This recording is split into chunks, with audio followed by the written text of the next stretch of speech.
Hey, welcome back to another YouTube tutorial. In this video, we are going to learn how to straighten up your display orientation or how to straighten up your screen. Now you can see the screen that I'm using is upside down. So I want to flip that at 180 degree and make it straight. So maybe you have hit a wrong key and made this problem with your computer. So how we can do that, you just have to follow these steps. So what you have to do is slowly drag down your mouse and go into this option called My PC and left click on it and go and click on properties. You can see there's an option called properties. Just click on this properties.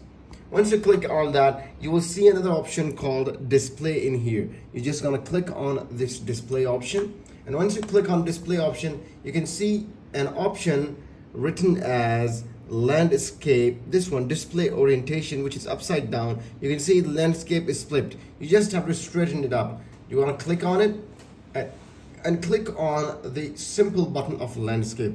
Just click on that. Once you click it, it will ask you to keep changes. You can see it will keep changes. You can see the whole screen has turned upside down and it's straight now. And if you want to do this, you just have to follow these steps. If you like this video, make sure to leave a comment below. Subscribe to this channel. We'll see you in the video. Keep visiting Tig's Schooling.